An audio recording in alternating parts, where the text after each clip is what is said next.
Hi guys, today we'll talk about how can you disable this sign or know how you can do that on your iPhone. So you just follow this ways, then it's going to work with you.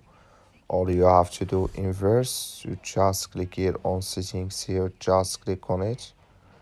So then it's going to take you to your profile, it's going to show for you like this here. So then all you have to do next, you just go down here, you keep going down, then you click here on general here, just click on it.